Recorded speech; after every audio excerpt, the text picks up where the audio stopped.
चल रहा है, जैसा कि नाम दिया है डी3 मिशन, जैसा हमारे साथी ने बताया डी3 मिशन। तो मैं उसमें यही चाहूंगा कि जो डी3 मिशन नाम दिया है तो उसको मिशन की तरह लें और उसका जो मिशन पूरा होने पर जब उसके अच्छे परिणाम और रिजल्ट निकलते हैं, बस उसी के आधार पर उसका रिजल्ट निकलना चाहिए।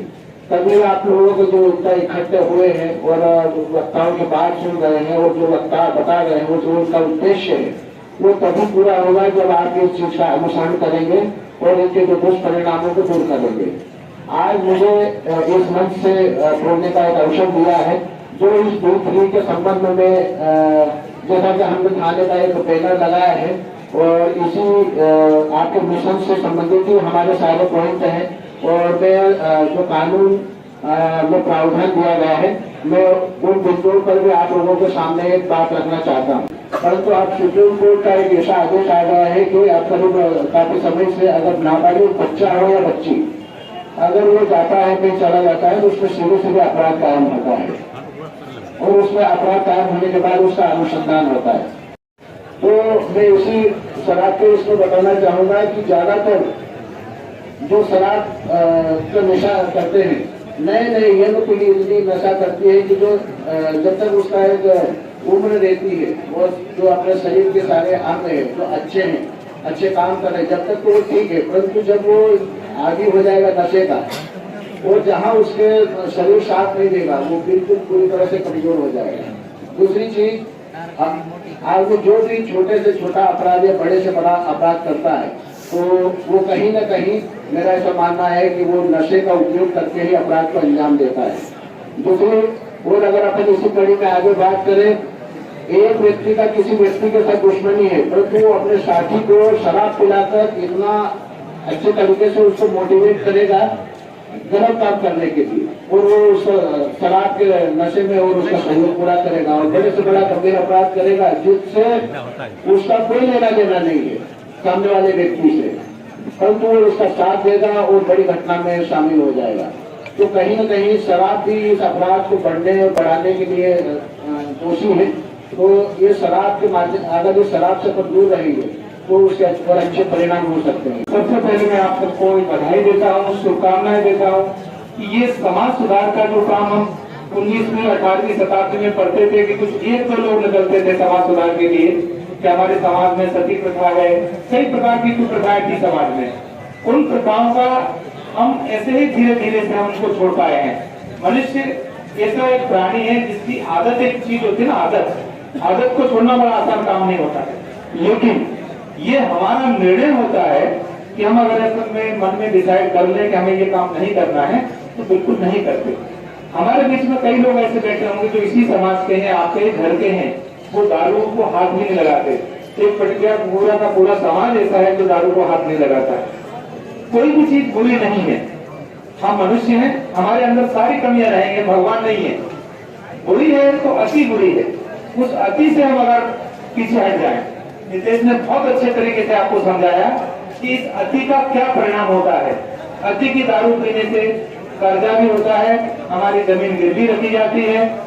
कई लोग मेरे पास आते हैं कि हमने 20 साल पहले हमने जमीन इनसे खरीदी थी, वास्तव में रजिस्ट्री भी कराई, या तो दारू के चक्कर में या लड़की के चक्कर में गिरवी किसी के पास रख दी। 20 साल से वो खेल रहा है, हमने 20 साल तक उसका ध्यान नहीं दिया, हम गुजरात चले गए। अब 20 साल बाद बोलते थे साहब जमीन हमको दिलवाओ, ये संभव नहीं है। 20 साल पहले अगर आपने 2000 रुपए उससे दिए थे, 2000 रुपए में हो सकता है वो जमीन खरीद लेता, फिर वो कोर्ट कचहरी तक जाता है, मामले बढ़ते हैं, हमको नुकसान होता है। यही चीज और जब होता है शादी विवाह में तब आपके साथ होती है। और यही चीज डीजे के बारे में है। डीजे के बारे में मैं आप सबको आश्वासन देना चाहूंगा, हम और कई साल मिलके अगर मैं साथियों को आपके समाज का भी और हम और कई साल को समाज का साथ मिल गया है, आप सबके सार्वजनिक रूप से सबके सामने बात हो रही है।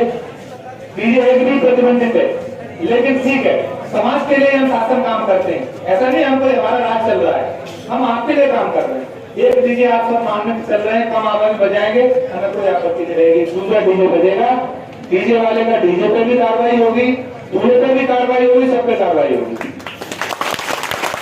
इसी प्रकार से आपने सबने समाज ने मिलकर निर्णय लिया है आप दारू नहीं पिएंगे। अगर अपने घर तक की बात रहेगी, समाज तक की बात रहेगी, तब तक तो ठीक है।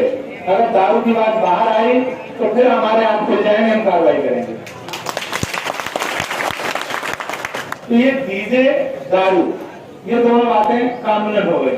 अब आती है बात दहेज की। निश्चित तौर पर ये एक ऐसी चीज है, समाज में शादी विवाह होते हैं, एक दूसरे को बुलाते भी हैं और चलता है परंपरा समाज में, लेकिन इसका मतलब ये नहीं होना चाहिए कि मेरी क्षमता बहुत कम है, पड़ोसी ने इतना करा है तो मैं भी उतना ही करूं, दूसरे लोग जाके बोलेंगे यार उसने ऐसा करा है तुम भी करो। कुछ नहीं है, सब पैसा मैं देता हूँ।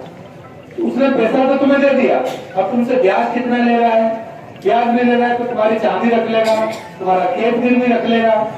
आपको 4 साल 5 साल 10 साल पता ही नहीं लगेगा, 20 साल बाद बोलेगा ये खेत तो मेरा है। ये बात आपको बाद में पता चलता है। इसलिए हम अपनी क्षमता से अपने सारे कार्यक्रम करें, समाज के शादी विवाह है, बच्चे के होने के जन्म के समय हम जो कार्यक्रम करते हैं, हर चीज करें। हमने मनुष्य का जन्म दिया है, समाज करता है, लेकिन कोई भी ऐसी अति ना करे जिससे हमारे परिवार को, हमारी माता बहनों को, हमारे बच्चों को सेक्रीफाइस करना पड़े। पहला काम हमारा होना बच्चों की पढ़ाई लिखाई, अच्छे से पढ़ाई लिखाई कराओ। दूसरा काम हमारा होना हमारे बच्चों को, हमारे पत्नी को, हमारी बहन को, हमारी माँ को अच्छा जीवन देना, अच्छे से कपड़े पहने, अच्छे से स्वस्थ समाज में रहे, कोई उससे बुरी नजर न रखे। और ये तभी होगा जब हम इन चीजों का पालन करेंगे। हम किसी की गिरफ्त में नहीं आएंगे, और गिरफ्त में कब नहीं आएंगे, जब हम आर्थिक रूप से सक्षम होंगे। आर्थिक रूप से सक्षम होने के लिए हमें जो अनावश्यक खर्चे हैं उनको कम करना है, और हमारे जो खर्चे पढ़ाई लिखाई और अच्छे जीवन जीने के लिए उनमें हम अपना बिल्कुल करें। मैं ज्यादा समय बिल्कुल नहीं लूंगा। मैं आपको बहुत बहुत बधाई देता हूँ, शुभकामनाएं देता हूँ इस सामाजिक सुधार के लिए। एक चीज और करूंगा नितेश, पढ़ी लिखी लड़कियों को भी इसमें, क्योंकि हम बात कर रहे हैं समाज सुधार की, और इस समाज का आधा हिस्सा महिलाएं हैं। ये 2 महिलाओं की मैं तो बधाई दूंगा कि 2 बेटी हैं कम से कम। हम इतने पुरुष में 2 महिलाएं बैठी हैं, इनकी संख्या 2 होना चाहिए। लड़कियों को छोड़ो, लड़कियां भी अपनी बात रखें कि नहीं, हमारे बारे में फैसला केवल पुरुष समाज नहीं ले सकता, उनकी भी सहभागिता होगी। उनको क्या अच्छा लगता है, उनको क्या बुरा लगता है, उनका भी मान समाज में आना चाहिए। और इसी के साथ मैं बधाई पुनः देता हूँ और आश्वस्त करता हूँ कि पुलिस और प्रशासन की तरफ से पूरा सहयोग रहेगा। कभी भी किसी भी समय थाने में आइए, तहसील में आइए, पूरा सहयोग हमारा रहेगा। जय हिंद, जय आदिवासी समाज।